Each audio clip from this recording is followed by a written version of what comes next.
Olá, meus amigos, minhas amigas. Estamos iniciando o nosso estudo de número 11 do livro A Caminho da Luz. Vamos falar sobre a Grécia. Vamos falar sobre o berço da civilização ocidental.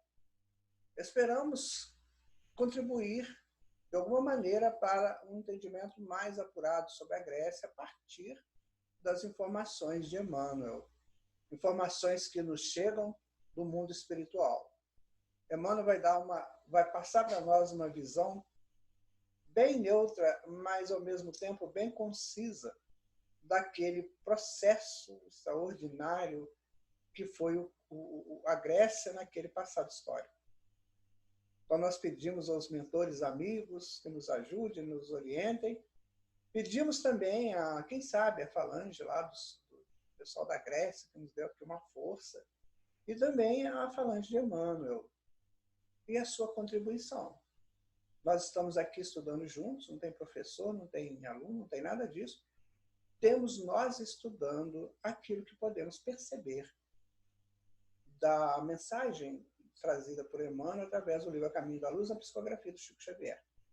Então, que Jesus nos abençoe os nossos esforços, nos dê condições de realizarmos esse estudo sob os auspícios da espiritualidade amiga e com a participação, quem sabe, de todos esses mentores que possam nos ajudar. Então, em nome deles que vamos iniciar o nosso estudo de hoje, buscando aqui os nossos recursos, né, dos slides, que com certeza vão ilustrar muito o nosso estudo. Tinha que ser uma grande nação. No princípio, simples camponeses. Ali nasceu Homero e depois um grupo de gigantes da filosofia. Sofia precisava nascer no Ocidente. Ali foi o berço escolhido. São histórias que se contam e não se cansam de contar. Assim acontece com os grandes. Estudo 11 de 26, capítulo 10, a Grécia e a missão de Sócrates. Terra, você que abrigou civilizações e pessoas tão importantes, ajuda-nos a sermos buscadores de nós.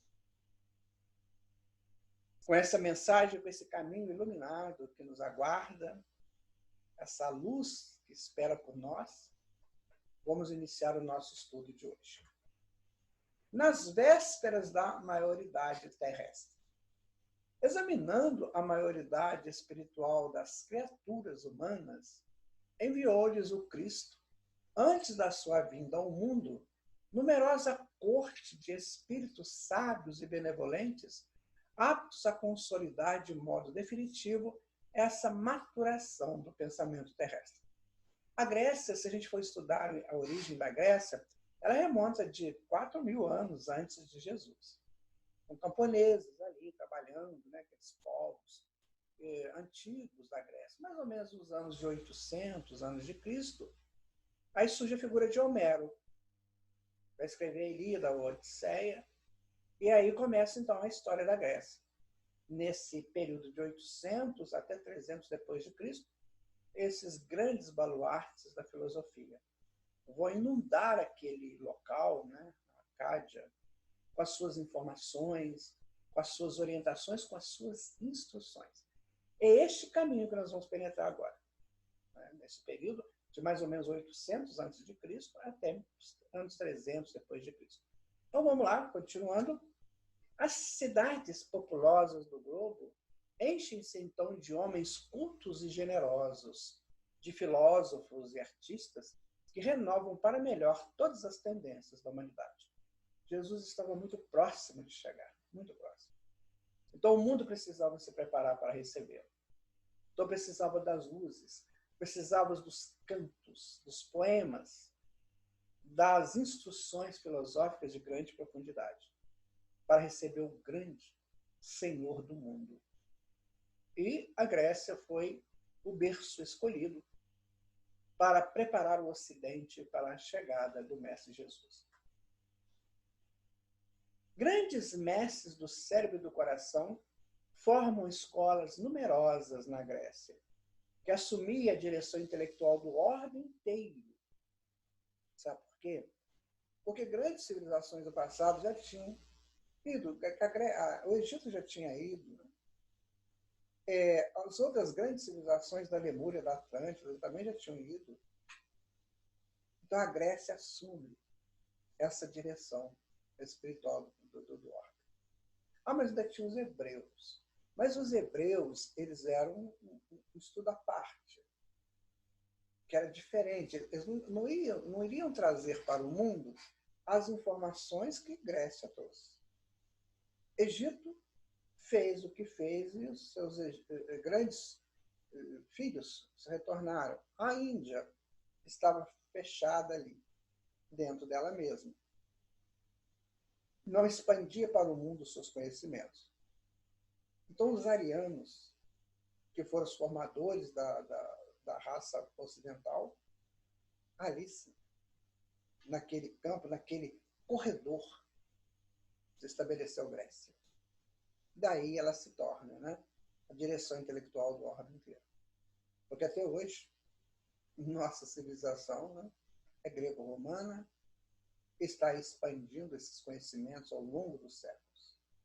A maioria desses pensadores, que eram os enviados do Cristo às coletividades terrestres, trazem do círculo retraído e isolado dos templos os ensinamentos dos grandes iniciados para as praças públicas, pregando as verdades às multidões.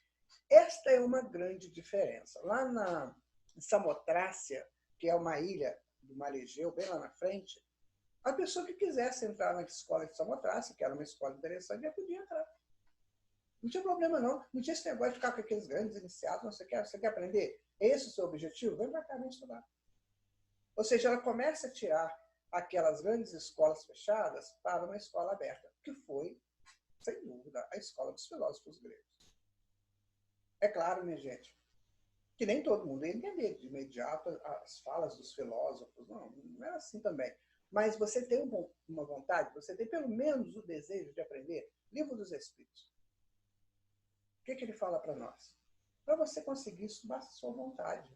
Você está afim? Então venha. Vamos aprender juntos. Aí está, minha gente, essa maravilha. Né? Um filósofo falando e pessoas ouvindo. Quem eram essas pessoas? Provavelmente, a grande parcela delas estava envolvida com a mitologia. A grande parcela. Envolvida com os deuses, envolvida com as lendas, os heróis, que foi fantástico para a regimentação da mente humana na estrutura de uma consciência futura, para a estrutura de uma consciência futura. Então, você não poderia chegar ao nível da verdade que a consciência busca se você ter uma base, e a mitologia foi essa base. É um estudo fantástico, o estudo da mitologia, porque ela nos ajudou, nos ensinou a sermos heróis de nós mesmos, a buscarmos as nossas solturas, as nossas libertações. E esses filósofos aí estavam inaugurando uma nova era da humanidade, que era a era da razão, da busca de você por você mesmo. Então você já sabia os feitos dos heróis mitológicos, já sabia dos grandes feitos dos titãs, de Zeus, de todas aquelas górgonas, ou seja, aquelas mulheres vilãs que ficavam espreitando o homem para perturbá-lo, dos grandes feitos de amores, né?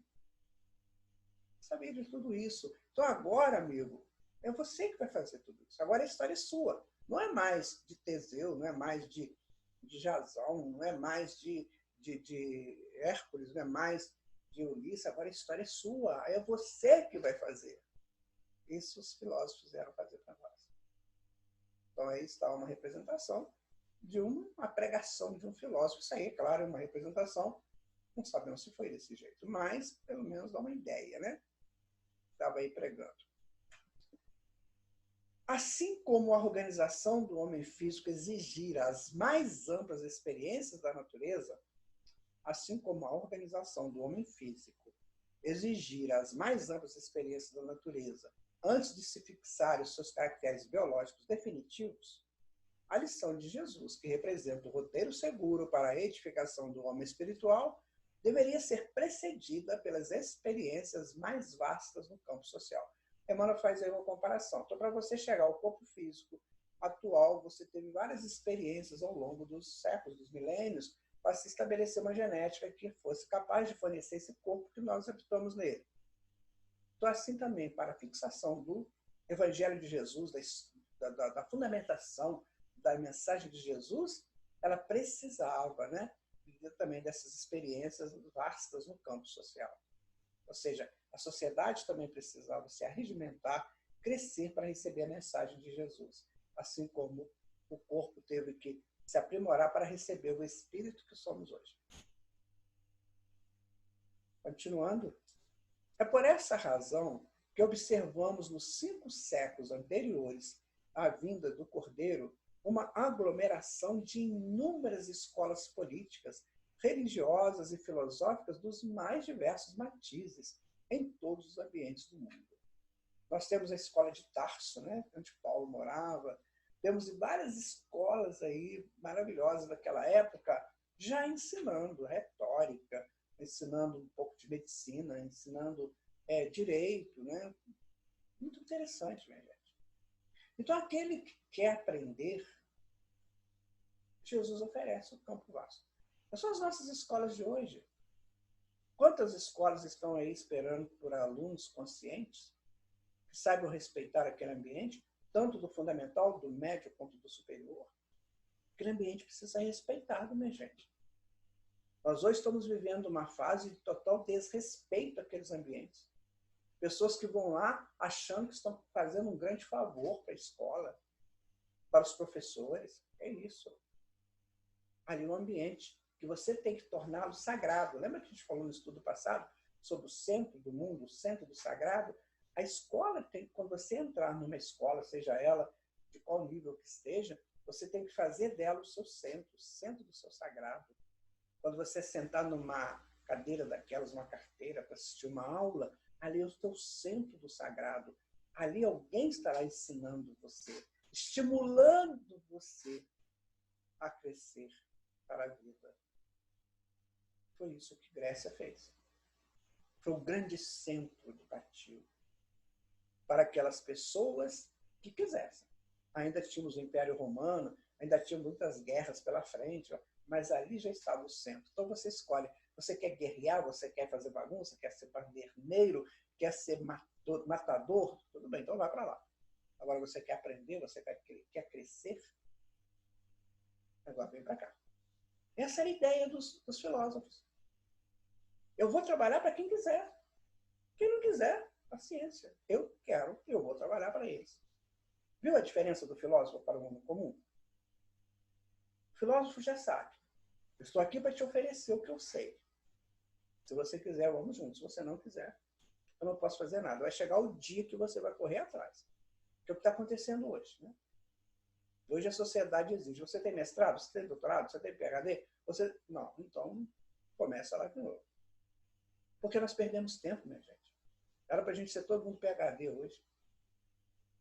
A partir dessas informações que nós vamos ter aqui nesse estudo. Que coisa bonita, minha gente. Olha aí.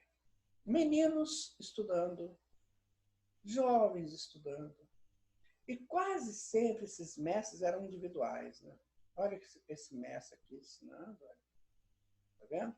Aqui, olha que bonita essa figura. Achei linda essa figura. Fazendo aquele, acho que é o ábaco, né? Aquele instrumento ali de calcular. Aqui também era educação, né, gente? A guerra, a defesa, tudo isso era educação para eles. Olha.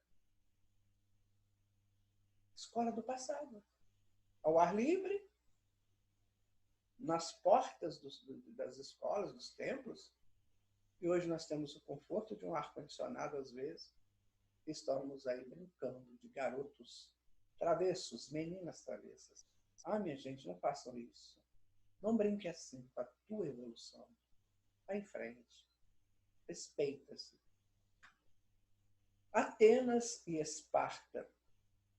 Muitas teorias científicas que provocam o sensacionalismo dos vossos dias, como inovações ultramodernas, foram conhecidas na Grécia, em cujos mestres têm os seus legítimos fundamentos.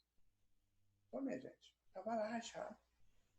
Talvez, eu até digo para você, que talvez esses grandes mestres da Grécia renasceram várias vezes ao longo desses 2000 anos.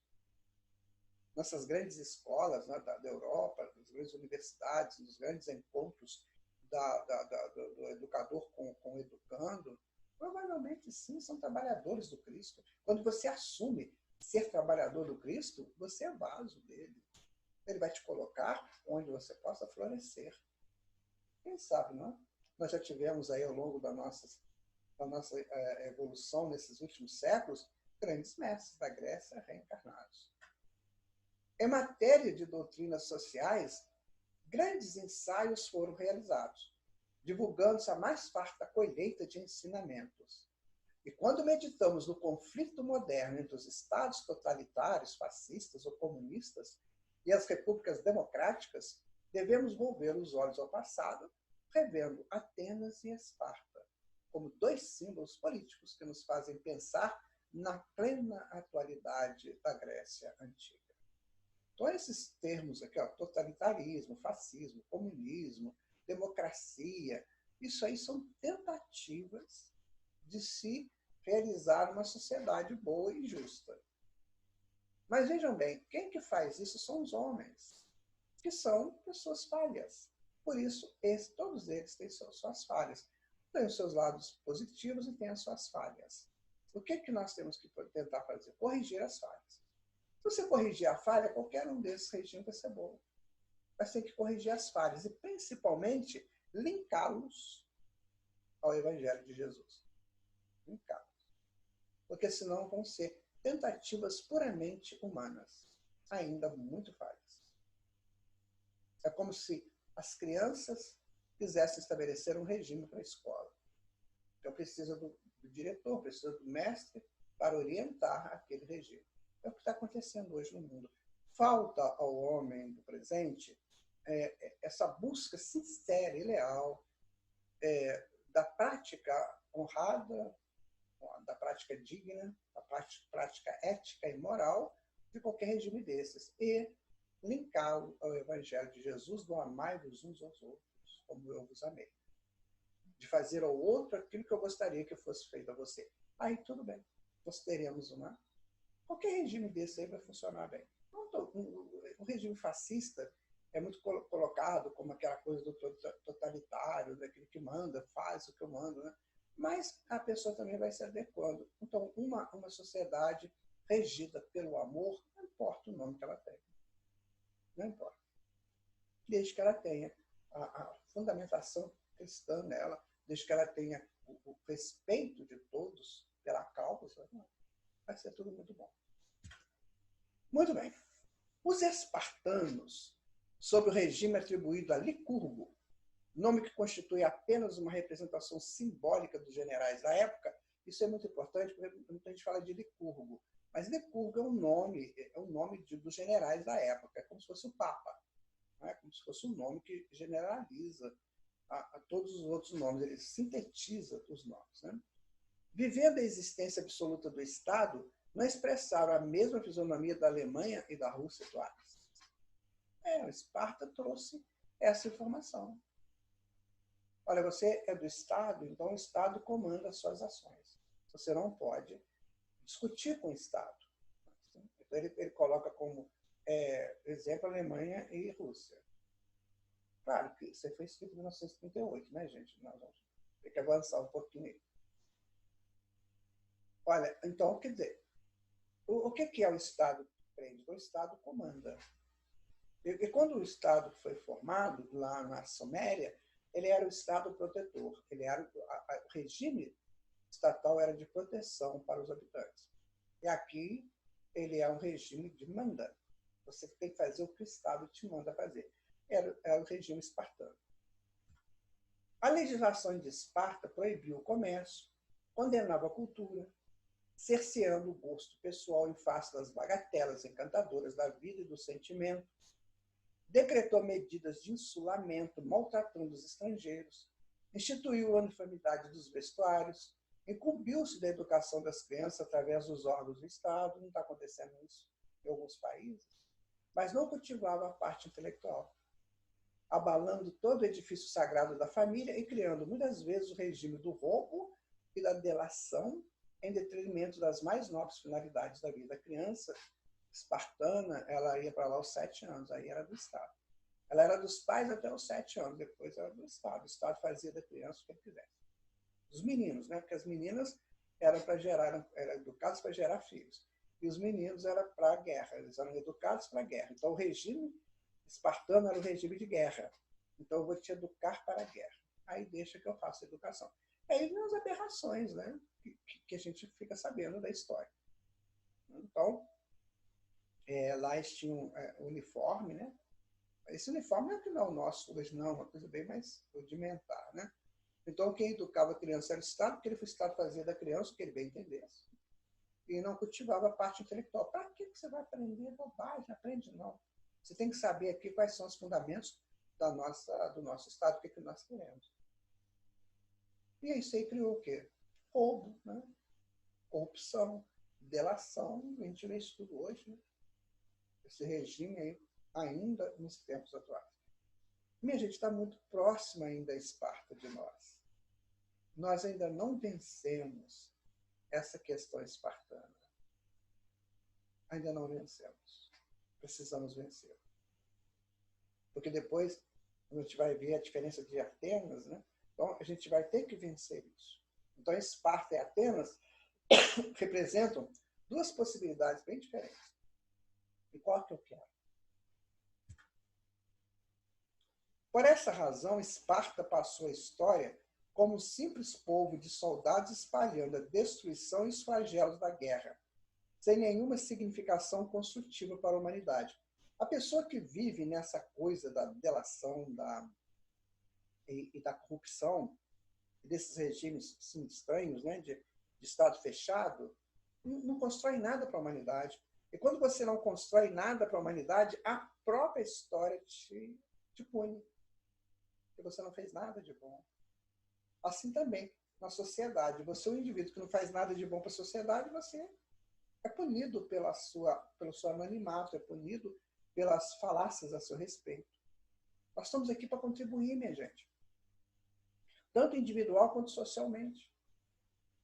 Então, o Estado tem que ser algo formado para contribuir para o bem geral da humanidade. Que cada país, cada nação contribua com o seu valor, porque se é reservado para cada nação um valor, que esse valor seja distribuído, seja orientador de outros povos. Mas isso vem de longe, isso vem de Esparta, de Atenas, isso vem da Grécia. E os nossos dirigentes, muitas vezes, não entendem isso e fazem um regime como ele colocou ali, na delação e da corrupção, em detrimento. Né? Eles passarão e farão uma história muito triste. Uma história que talvez os netos, os bisnetos deles não gostariam de saber. Mas eles não pensam nisso, só pensam nesse presente. A cabeça está fincada no umbigo, não vê lá no futuro, não vê lá na frente. Né?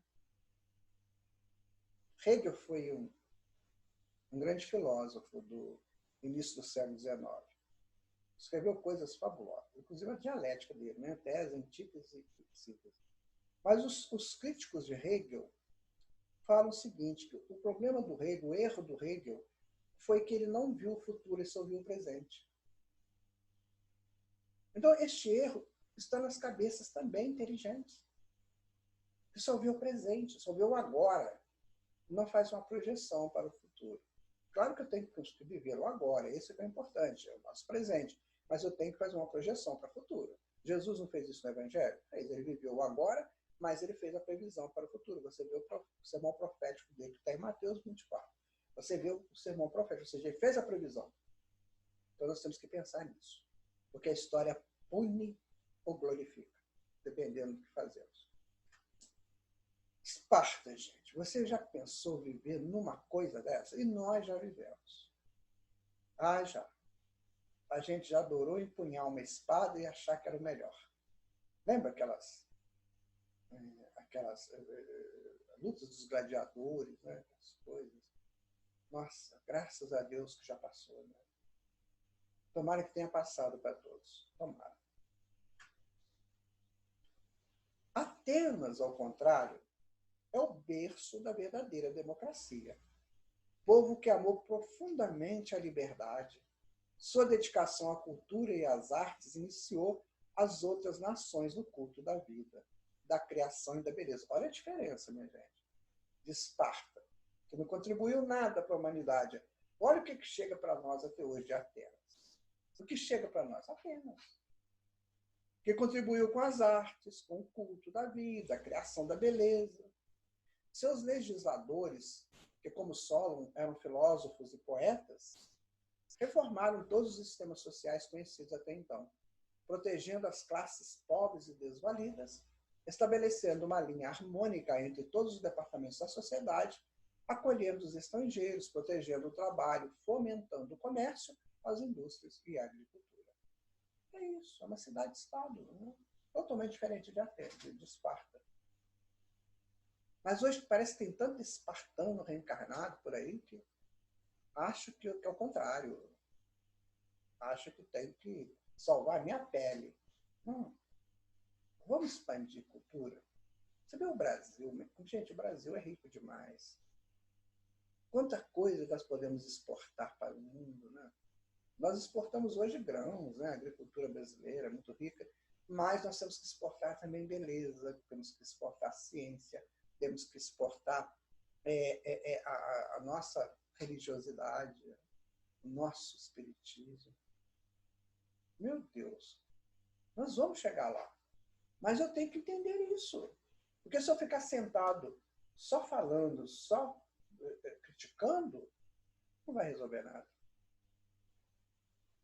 A crítica, a gente tem que ser muito cuidadosa. Porque quando eu critico, eu tenho que apresentar uma coisa melhor.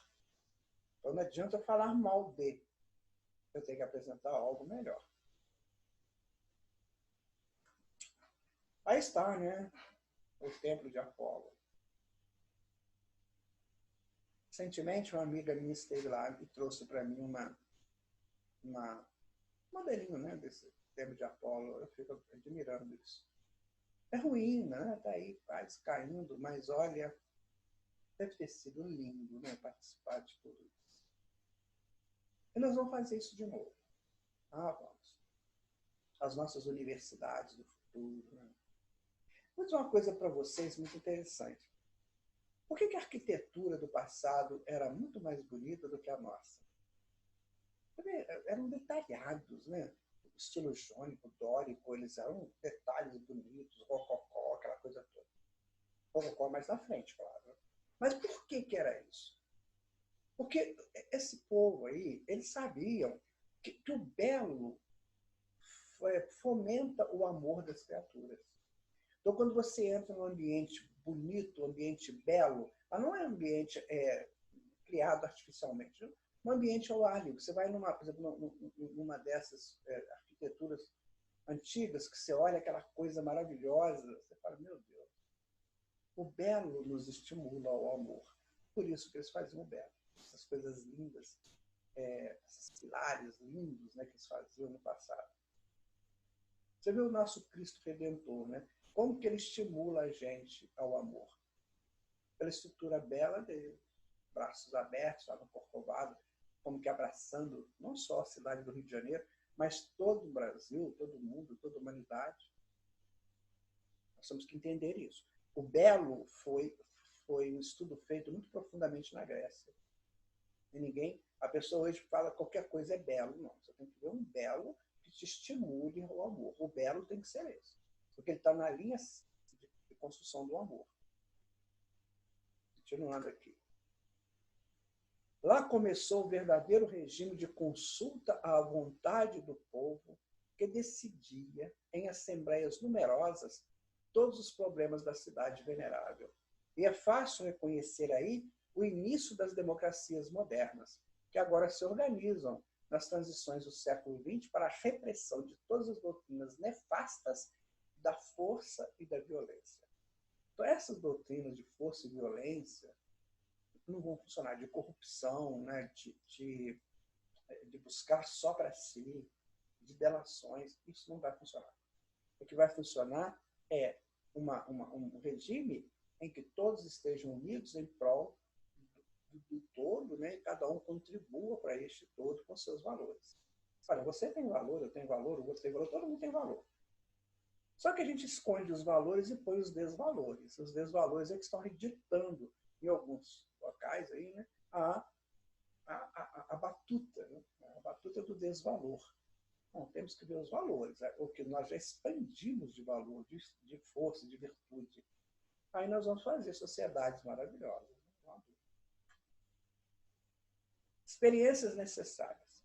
Semelhantes experiências no campo sociológico foram incentivadas e acompanhadas de perto pelos prepostos de Jesus, respeitadas as grandes leis da liberdade individual e coletiva. Tem uma citação de Emmanuel, muito interessante, não nesse livro, mas que, você lembra de Relil, né, que a gente ouve falar muito nele?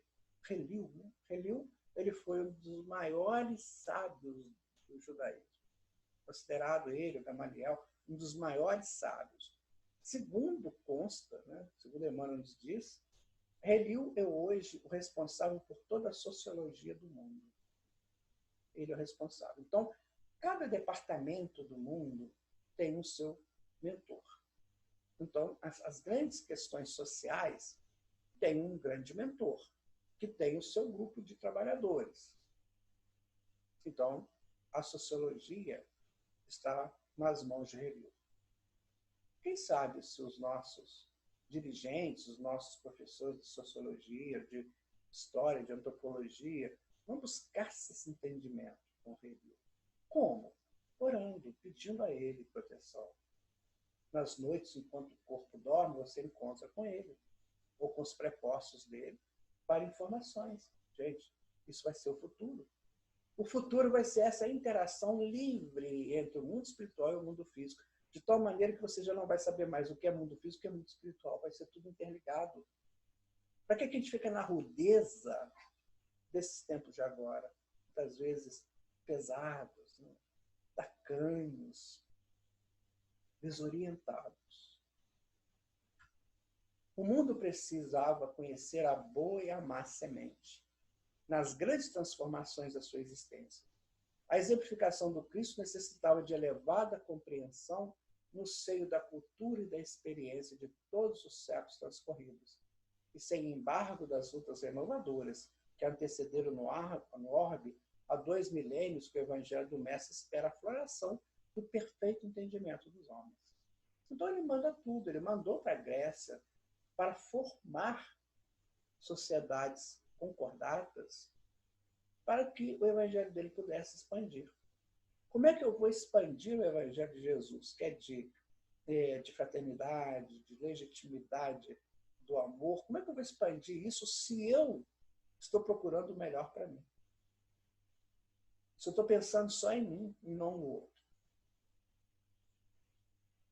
Para que eu possa ser um representante desse futuro glorioso, eu tenho que ser essa pessoa gloriosa a partir de mim. Eu não tenho que pensar em riqueza material. Para com isso, gente. Jesus falou, não regimenteis bens materiais que o ladrão rouba e a traça corrói. Pense nos bens eternos, nos bens do futuro. Com pouca coisa a gente vive, muito pouca coisa. Para que eu quero multidões de cédulas, né? De outros valores assim? Essa é uma ideia tacanha de riqueza, de valor. Vamos pensar seriamente.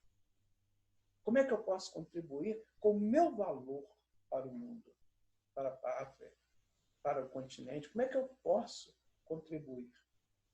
O que importa é o meu valor. Nos grandes discursos da humanidade, o que ficou foi quando você busca o valor. Eu tenho um sonho que todos os homens se respeitem, negros e brancos. Não é um grande valor? Assim, tantos discursos maravilhosos, estimulando o homem a ser amigo do homem, para que ambos, mesmo as suas poucas evoluções, possam caminhar com segurança dentro dos seus princípios. de filhos de Deus. É preciso entender isso, minha gente.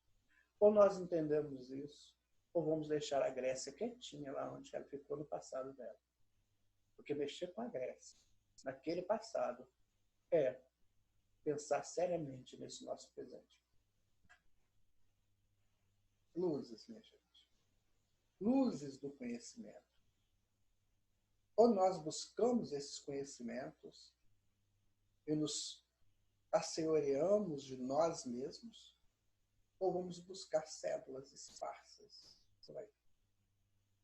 E o vento vai levando, e a gente vai correndo atrás, numa representação dantesca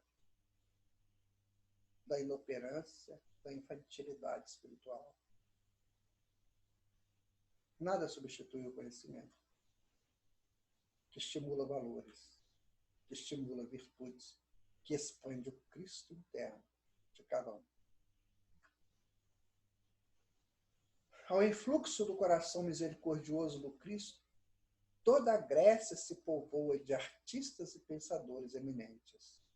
Ao influxo do coração misericordioso do Cristo.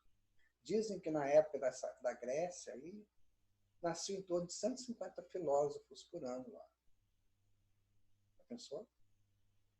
O campo morfológico da Grécia, naquela época, mas esse campo existe como egrégora, é só entrar nele. Só entrar. O problema é que a pessoa não quer. A pessoa quer ser espertinho. Adora ser espertinho. Você tem que ser expertise. Você tem que saber trabalhar com dignidade o seu conhecimento, a sua estratégia. Não espertinho. Espertinho é coisa de criança brincando de pique-bandeira. Guarde isso para você. Depois você analisa o pique-bandeira. Você vai ver que você está sendo uma criança brincando de pique-bandeira. Traz uma bandeira nas mãos, mas nem sabe o que você está levando nas mãos. Que pena. Ao influxo do coração misericordioso do Cristo, toda a Grécia se povoa de artistas e pensadores eminentes no quadro das filosofias e das ciências. E é lá que vamos encontrar as escolas itálica e eleática, que coisa linda, né? À frente do fervoroso idealismo de Pitágoras na escola itálica e eleática de Xenófanes. Dizer não também. Sem esquecermos igualmente as escolas jônicas e a tomística, com Tales de Mileto, Demócrito, nas expressões do mais avançado materialismo. Por quê? Eles estavam trabalhando, naquele momento, a natureza a natureza da sua intimidade, a física. Então, eles buscavam entender como é que era a natureza, composta de átomos. Átomo, tomo é parte, parte indivisível, é negação. Parte indivisível, átomo. Vejam que Jesus mandou para lá espíritos com todas as possibilidades.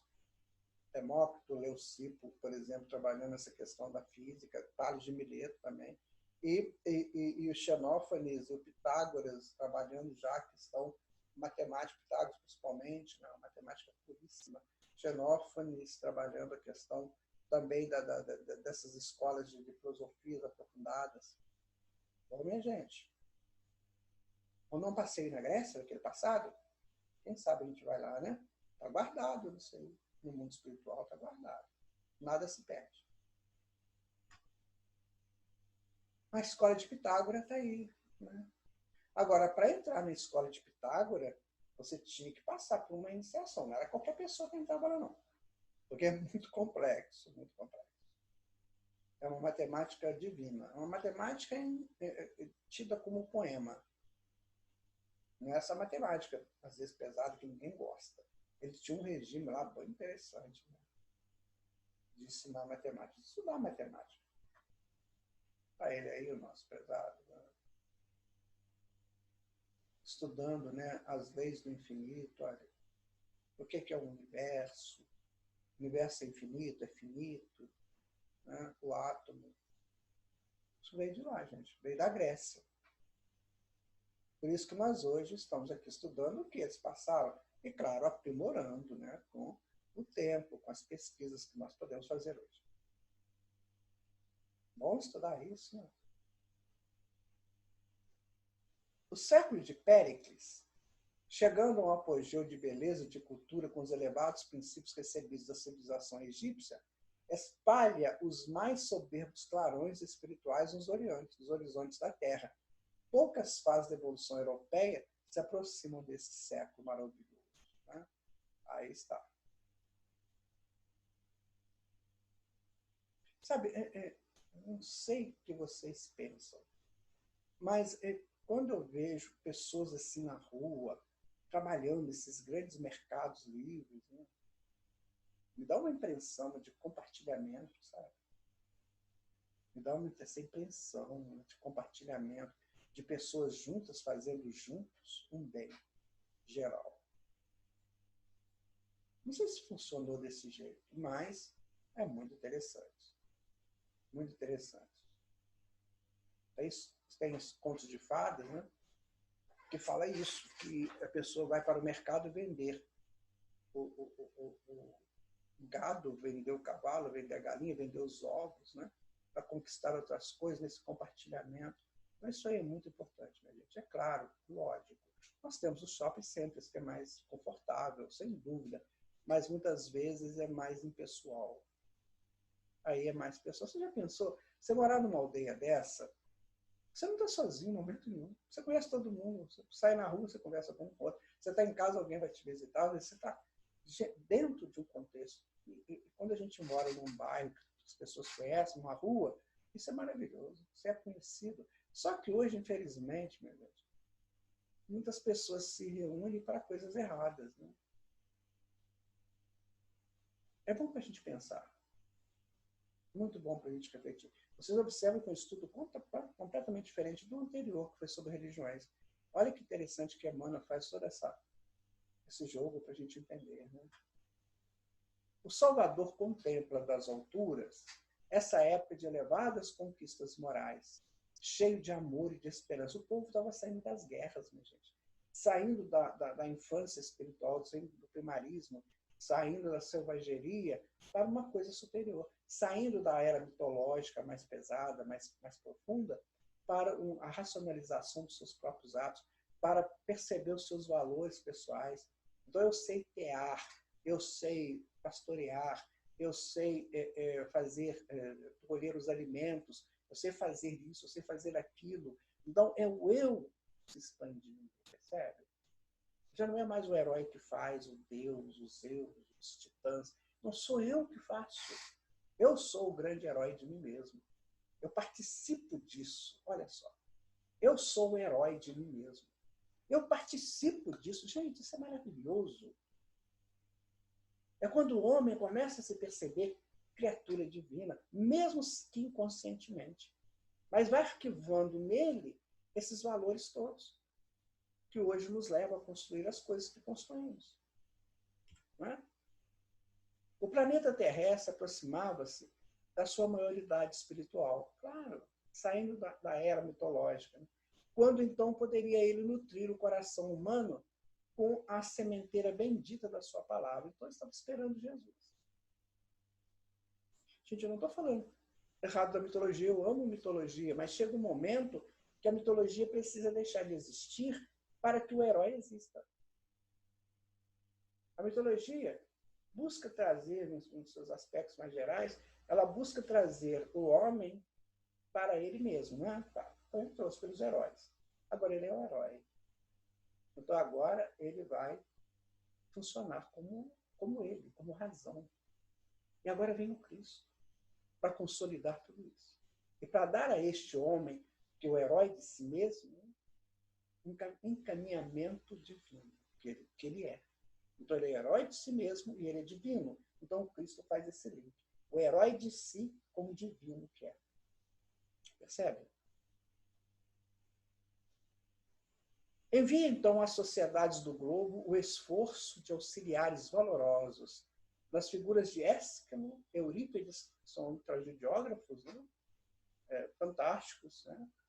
Heródoto, historiador, Tucídides, grande filósofo, e, por fim, a extraordinária personalidade de Sócrates, no intuito de realizar o coroamento do esforço decidido de tantos mensageiros. Aí chega Sócrates, né? Ésquilo e Eurípides, fantásticos. Né? Aquelas peças dramáticas, a dramaturgia grega, né? Na verdade, era também essa busca do herói, né? Da conformação do herói com a vera sociedade, com a verdade própria do herói, onde ele não pode errar, onde ele tem que acertar.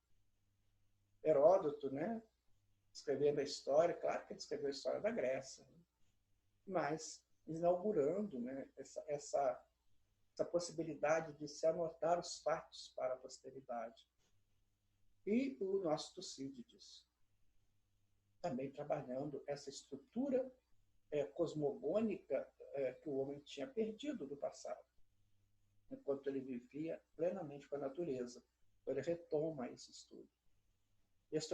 Agora, a personalidade de Sócrates já é diferente, nós vamos estudar mais detidamente. É diferente o Sócrates, né, em todo esse contexto que Emmanuel nos apresenta. Considerado o maior dos filósofos. Né? Por quê? Porque ele inaugura a razão. Só isso. Ele inaugura a razão. Nós vamos ver daqui a pouco. Aí está, gente, o circo, né? O teatro de Atenas, né? O teatro grego. Maravilha, né? Dá pena a gente ter perdido essa beleza tranquila, né? Eu assisti há um pouco tempo um concerto de um grande pianista no teatro grego. Nossa, que maravilha. Mas hoje é quase que só uma representação de um tempo. Né?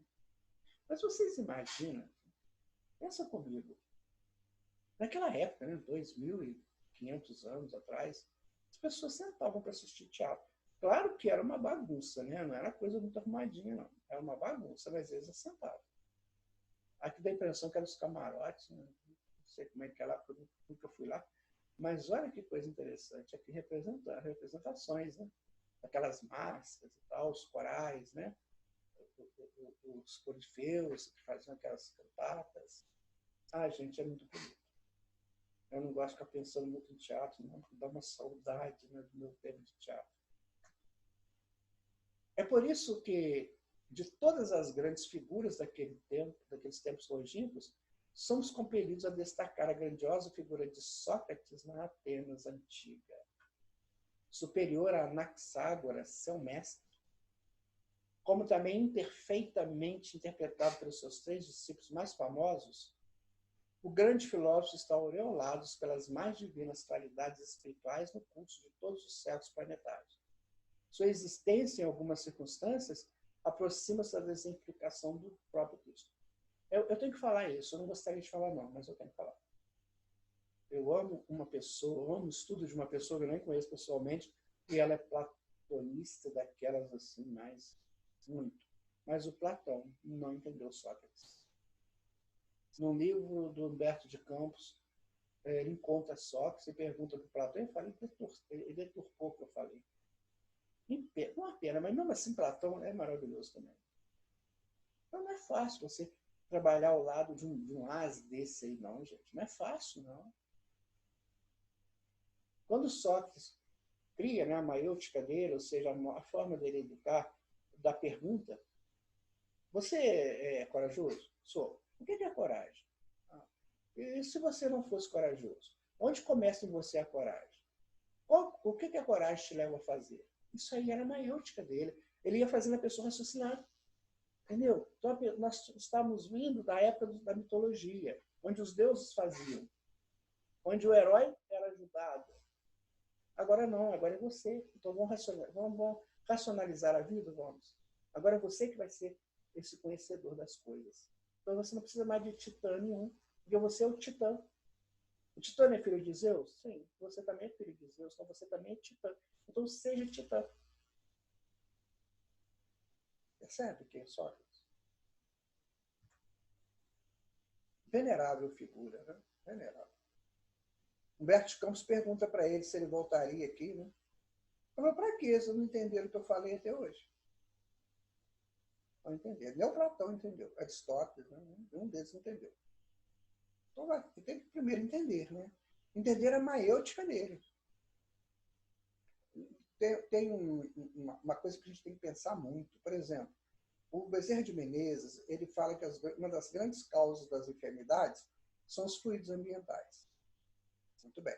Então, nós somos convidados a um determinado local. Antes de aceitar, faça a maiêutica de Sócrates. Que você vai ver que você vai se proteger. Ah, mas o que eu vou fazer lá? O que tem lá? Quais são as possibilidades de lá? O que eu levo para lá? O que eu trago de lá? Isso é maiêutica socrática. Porque muitas vezes você vai entender que não vale a pena você ir, que pode estar com problemas de enfermidades. Está vendo o que é Sócrates? Como é que ele funciona na nossa vida diária comum? Sua palavra confunde todos os espíritos mesquinhos da época e faz desabrochar florações novas de sentimento e cultura na alba sedenta da mocidade. Ele trabalhava muito com jovens, né? Nas praças públicas ensina a infância e a juventude o formoso ideal de fraternidade e da prática do bem, lançando as sementes generosas da solidariedade e dos pósteres. Quando ele estava preso, né? Ele ia ter que tomar cicuta, ofereceram para ele a fuga. Chegaram mesmo a abrir a porta para ir embora. Ele falou assim, para que eu vou fugir? Para depois ficar fugindo o tempo todo? Isso não é bom para mim, eu não quero isso. E hoje a gente vê pessoas fugindo com a beleza, né? Então ele deu a lição, não fuja, encare a coisa de acordo com o que precisa ser. Se você estiver errado, você está cumprindo o seu dever perante a justiça. Se você estiver certo, a justiça divina te protege. Isso é uma lição de Sócrates. Quando ele ia ser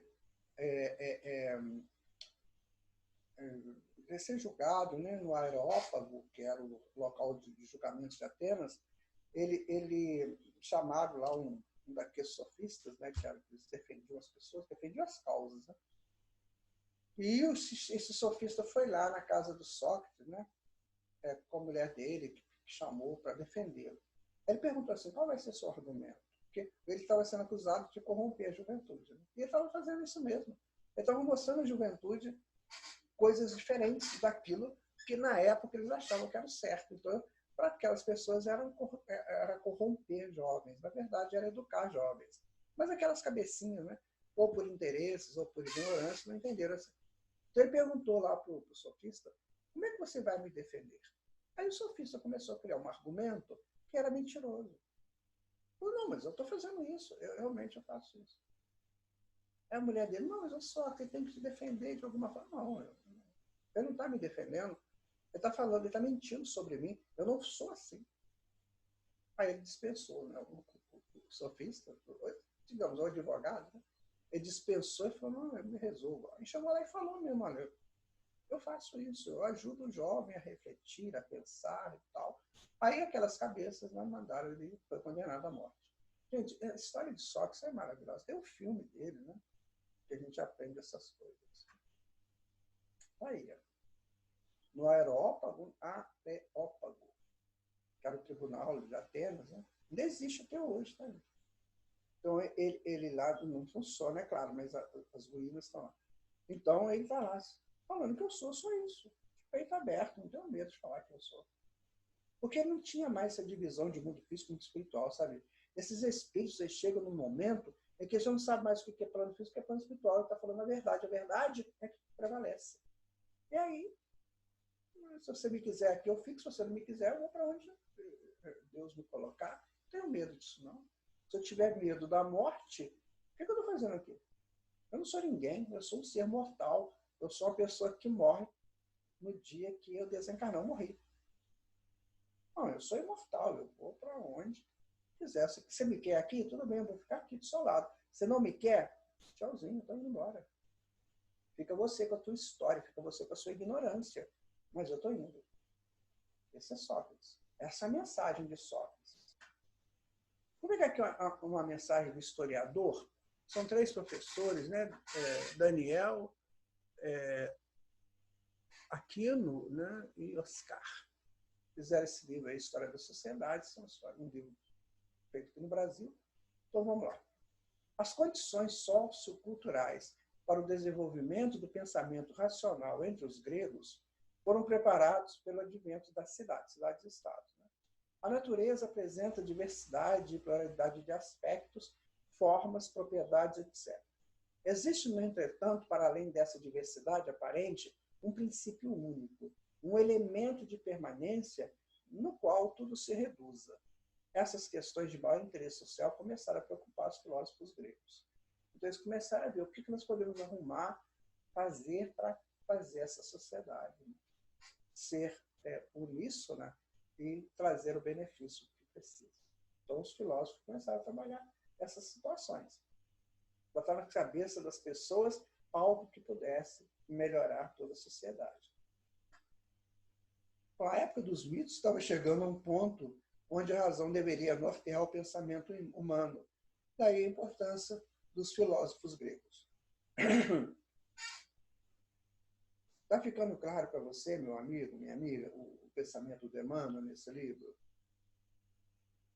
Como é que foi fundamentada a nossa civilização ocidental? Fundamentada em cima disso? Em cima da busca da razão, de sociedades justas, de homens cultos.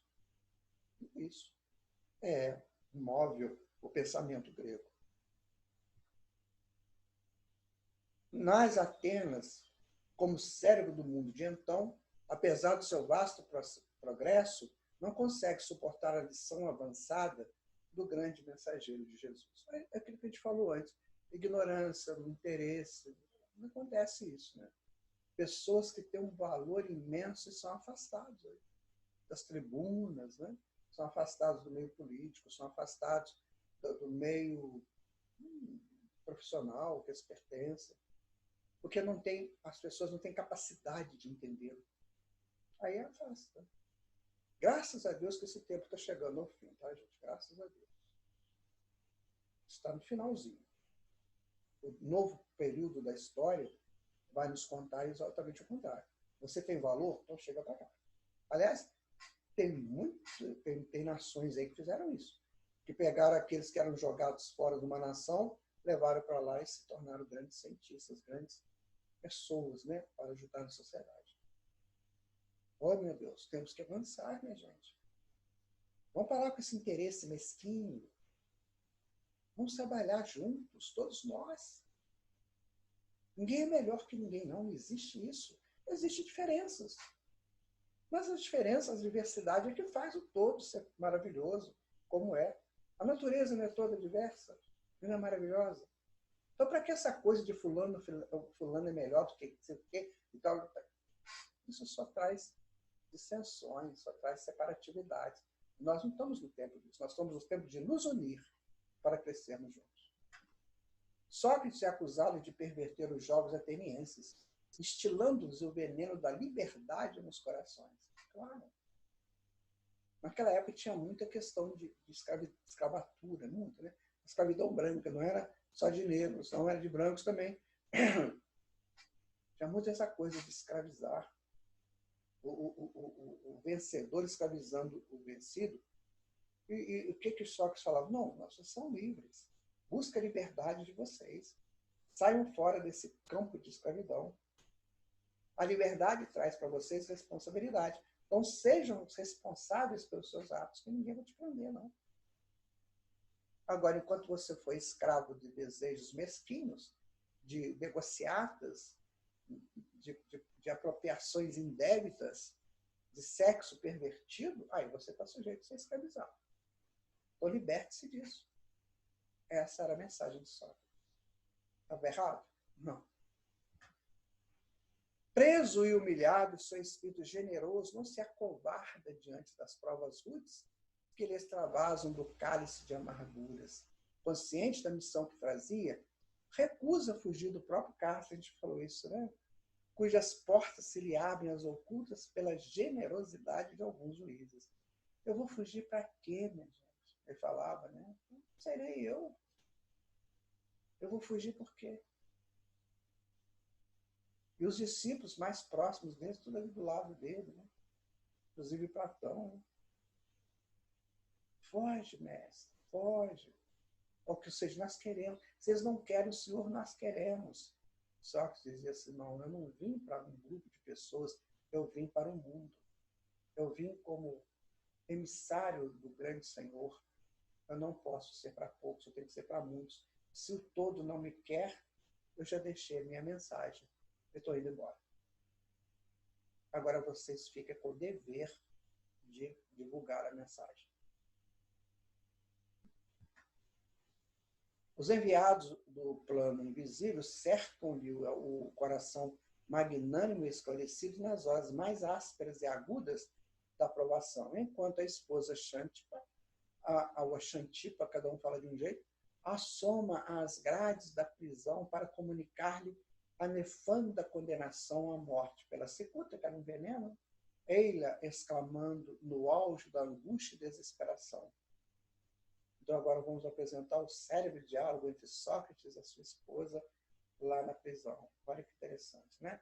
Xantipa falando com Sócrates, né? Sócrates, Sócrates, os juízes te condenaram à morte. E o que tem isso? Responde resignadamente o filósofo. Eles também estão condenados pela natureza. Mas essa condenação é injusta, soluça ainda a desolada esposa. E ele esclarece com um olhar de paciência e de carinho. E quererias que ela fosse justa? A gente até emociona, né, de ler um negócio desse. É muito emocionante. Sabe o que eu vejo nisso? A prova do carinho de Jesus. De mandar os seus grandes espíritos para essa jaula terrível de leões famintos que ainda é o homem. Meu Deus. Você vê? Porque ali ele já estava cercado pelos espíritos superiores, né, que o aguardavam. Claro, ele era médico, lógico. Imagina vocês. Seria ter medo de alguma coisa. Medo tem eu, cheio de culpas, cheio de medos, né? Mas ele não. Então, que a gente elimine as culpas e os medos para a gente estar firme em todos os momentos que tivermos que viver. Senhor do seu valoroso e resignado heroísmo, Sócrates abandona a terra, alçando-se de novo aos páramos constelados, onde aguardava a bênção de Jesus. Bom, minha gente, Atenas expulsou. Né? E olha que Atenas era Atenas e expulsou. Então, quem que recebe? Jesus. Não quer? Tudo bem. Eu te quero, vem cá. Minha gente, é muito lindo estudar isso. É muito fabuloso. É muito construtor para o nosso futuro.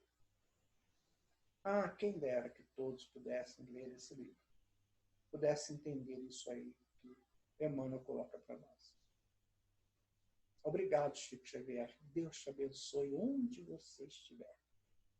Deus te abençoe, meu irmão, por essas mãos tão divinas, tão puras, as mãos que eu beijei um dia e que guardo no fundo da minha alma o calor daquele momento. O seu olhar tão simples, tão puro, tão sincero. E por essa sinceridade foi que Emmanuel utilizou você, na sua mediunidade, para trazer para todos nós essas bênçãos gloriosas que vão nos ajudar também nos nossos caminhos futuros. Muito obrigado, Chico. Deus te abençoe. Os discípulos de Sócrates agora, né? O grande filósofo que ensinara à Grécia as mais belas virtudes, como precursor dos princípios cristãos, deixou vários discípulos, dos quais destacam-se Antístenes, Xenofonte e Platão. São os três mais próximos de Sócrates. E, segundo consta, todos eles não conseguiram pegar a essência da mensagem de Sócrates. Bom, falaremos apenas de Platão, né? Para esclarecer que nenhum deles soube assimilar perfeitamente a estrutura moral do mestre inesquecível. A gente observa que cada um é cada um, né? Então, você tem um grande senhor, Sócrates, né? Mas tem, né, as ideias de Platão. Ele não ia abrir mão das ideias dele, de jeito nenhum.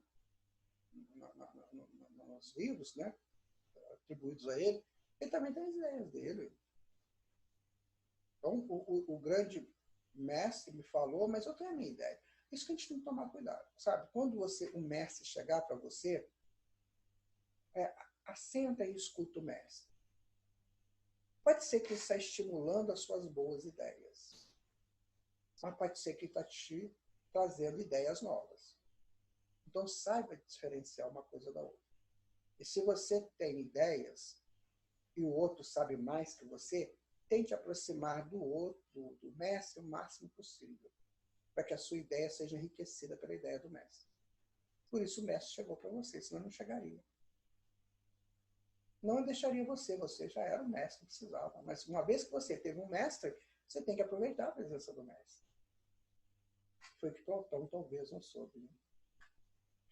A história louva os discursos de Platão, mas nem sempre compreendeu que ele ministrou a filosofia pura do mestre com a ganga das paixões terrestres, enveredando algumas vezes por complicados caminhos políticos. Está aí a explicação de Emmanuel. Sinceramente, eu não vou entrar nesse detalhe, porque eu não conheço toda a obra de Platão. Eu nunca tive vontade. Sinceramente, eu nunca tive vontade.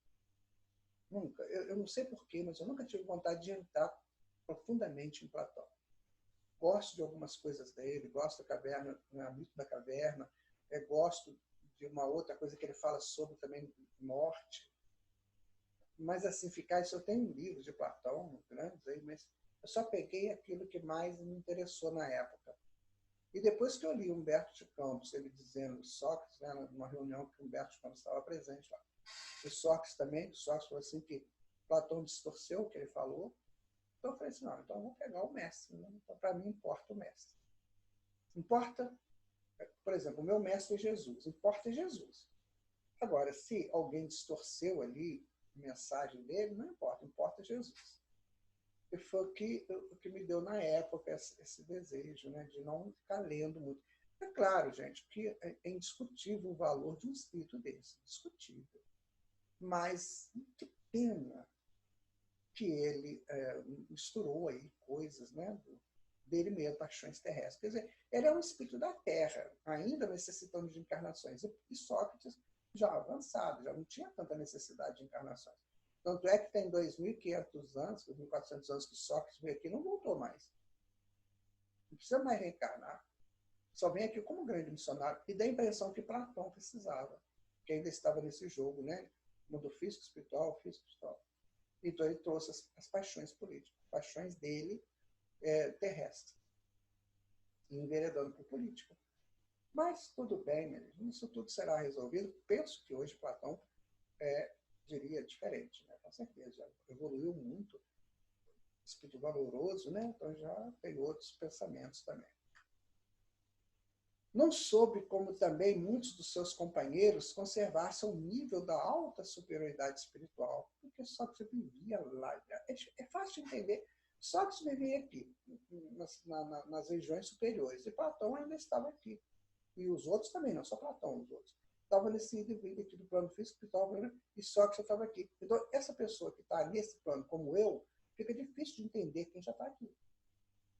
Hoje a doutrina espírita está nos ensinando a aproximar um pouquinho mais, né? Porque ela está colocando o mestre de todos para estudarmos, que é Jesus. Então já facilita um pouco mais. Mas na época não tinha ainda Jesus. Então ele não soube, como também muitos dos seus companheiros, conservassem o nível de alta superioridade espiritual, chegando mesmo a justificar o direito tirânico dos senhores sobre os escravos, olha, sem uma visão ampla da fraternidade humana e da família universal. É isso que eu estava falando. E tinha muito essa questão da escravidão. Eles falavam, os gregos tinham uma maneira de falar o seguinte, que quem trabalha é servo, o nobre não trabalha. O servo é que tem que trabalhar, ele que precisa trabalhar, que é castigo. Trabalho é castigo.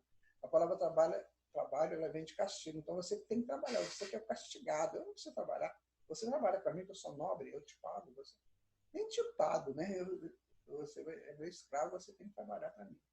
E, infelizmente, né, muitos se envolveram nisso, inclusive o Platão. Contudo, não deixou de cultivar alguns princípios cristãos, legados pelo grande mentor, antecipando-se ao apostolado do Evangelho antes de entregar a sua tarefa doutrinária a Aristóteles, que ia também trabalhar pelo advento do cristianismo. Você vê que eles foram melhorando, né? As coisas foram melhorando. A gente não está falando mal de Platão, não, por caridade, não pensem assim. Nós estamos analisando. Gente, história é para ser analisada. Se você vai numa loja comprar alguma coisa, o que você faz antes? Você não analisa? A mesma coisa, quando você lê um fato, né, você tem que analisar aquele fato, como é que foi a origem daquilo. Não é falar mal de, é fazer uma análise. Então nós temos hoje, como máxima sublime, né, amar a Deus sobre todas as coisas, ao próximo como a nós mesmos. Essa é a máxima. A maior lei. Então aquilo que não encaixa nisso, nós temos que, não, eu recuso isso. Seja quem for que tenha dito, não importa quem falou. Pode ter sido Buda, Gandhi, pode ter sido Madre Teresa, pode ter sido Platão, pode ter sido Xenófanes, pode ter sido Aristóteles, pode ter quem for. Mas fugiu da máxima. Amar a Deus sobre todas as coisas é o próximo como a si mesmo, e Platão erra, não é o próximo como a si mesmo. Né? Quando ele aceita, né, a ascensão dos senhores sobre seus servos, seus escravos. Com isso, nós não vamos falando mal dele, só que eu não aceito isso dele. Então, ele não é todo para mim, ele não é pleno para mim. Ele tem coisas que eu gosto, que eu falei para vocês no princípio. Tem coisas dele que eu gosto, igual a caverna, o mito da caverna, eu gosto, mas tem coisas que eu não gosto. Esse é o direito que a gente tem trazido, né, proposto para a gente pela própria dinâmica da vida.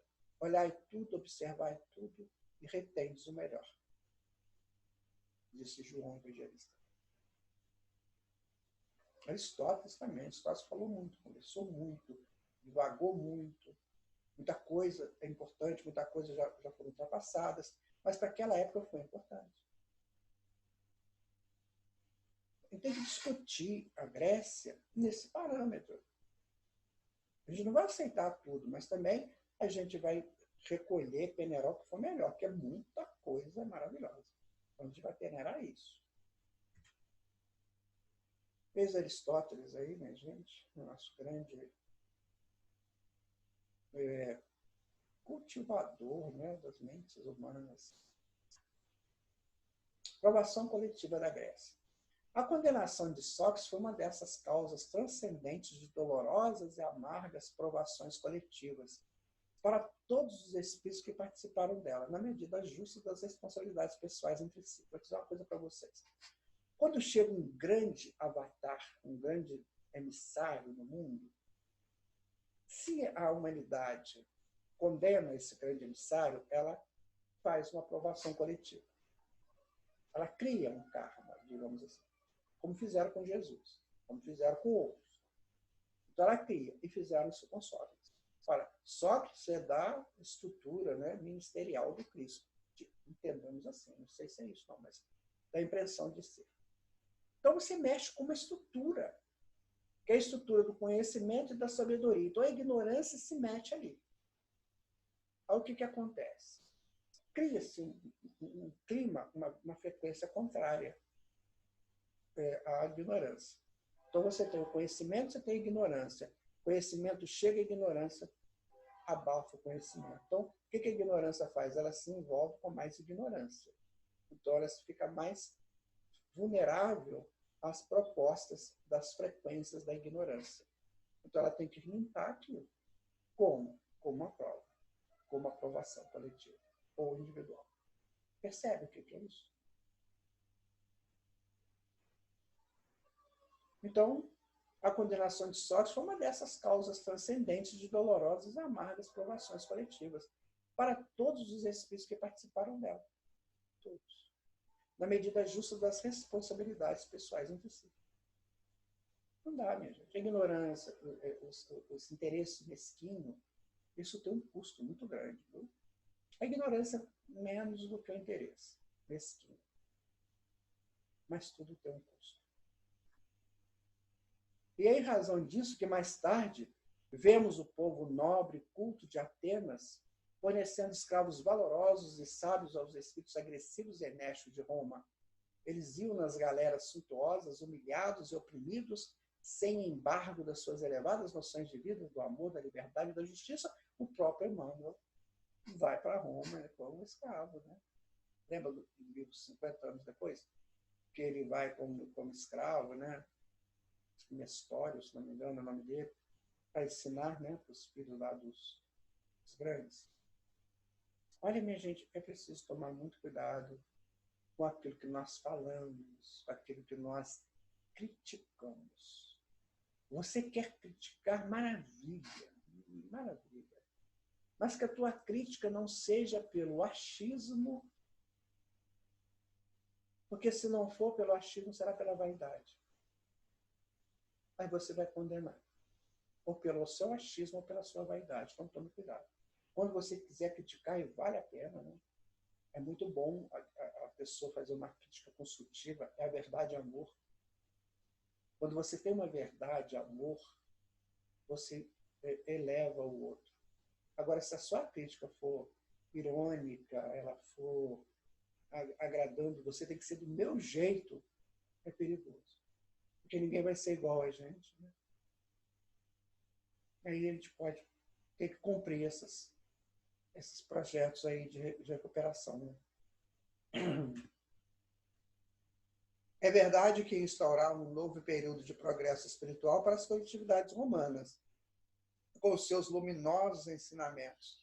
Mas o processo evolutivo poderia ladear outros caminhos, longe do morticínio e da escravidão.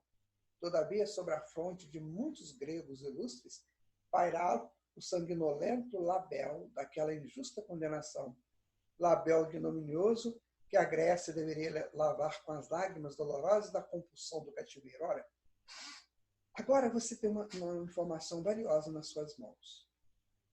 Então, Sócrates foi condenado a tomar cicuta. E desencarnou ali. E já foi levado para um mundo estelares.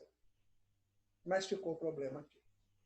Então, quando você pensar Sócrates, um grande incentivador da liberdade, né, pensa também na condenação dele e nos efeitos terríveis dessa condenação.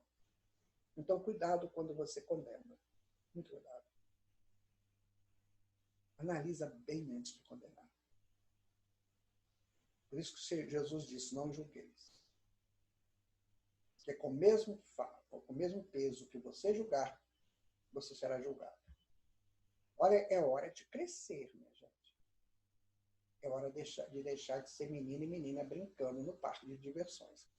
Acabou isso. Não dá mais. Palavra de Emmanuel. A Terra está povoada, em quase todas as latitudes, de seres que se desenvolveram com ela própria e que se afinam perfeitamente às suas condições fluídicas. Já falei sobre isso também. O nosso mundo tem o seu contexto fluídico que nos acolhe. Pequena percentagem de homens é constituída de elementos espirituais de outros orbes mais elevados. Sim. Daí a enorme diferença, mais elevados que o vosso, né? Daí a enorme diferença do avanço moral entre os seres humanos e os abnegados apóstolos da luz, que em todos os tempos tentam clarear-lhes as estradas do progresso. Fizeram isso com Sócrates, minha gente. Fizeram com Jesus, fizeram com tantos outros. É comum conhecerem-se pessoas que nutrem perfeita adoração a todos os prazeres que o mundo lhes oferece. Por minutos de voluptuosidade, pela contemplação dos seus haveres efêmeros, por uma hora de contato com as suas ilusões, jamais procurariam o conhecimento das verdades da eterna vida do Espírito. Procuram toda a casta de gozos, evitam qualquer estudo ou meditação e se entregam freneticamente ao bem-estar que a carne lhes oferta. Essas criaturas, invariavelmente, são espíritos estritamente terrenos, que não saem dos âmbitos da existência mesquinha do planeta. Eis a diferença. Você estuda, numa escola. O diretor, então, convida um grande mestre de uma outra nação para vir dar uma aula, uma conferência, e você vai lá e enforca aquele mestre, movido pela sua ignorância, ou porque ele estimula em você algo que você não quer crescer, em dignidade, em moral, em ética, em conhecimento. Fizemos isso aí nesse passado, que a gente não faça nunca mais. Isso nós tiramos do livro Emmanuel, né? No capítulo 33. Está aí a fonte, você pode pesquisar. Palavra do analista. E temos a Grécia histórica, formada por antigos camponeses, cresceu sob a égide do progresso. Banhada pelos mares Egeu e Mediterrâneo, viu nascer seus filhos filósofos, que estudando a natureza humana, estabeleceram as balizas de saber para o mundo ocidental. Isso porque a maioridade terrestre já se fazia. Dentre as muitas cidades-estados, destacaram-se Atenas e Esparta, com as suas histórias diferentes.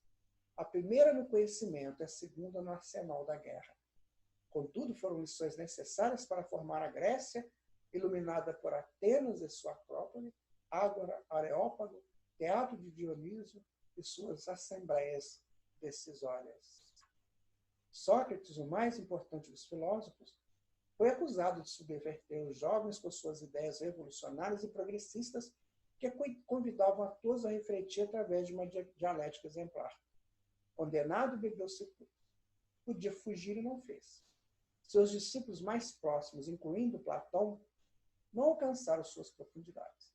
Por ter condenado Sócrates, a Grécia sofreu provações coletivas e seus filhos mais cultos tornaram-se escravos, professores dos espíritos enérgicos e agressivos da Roma.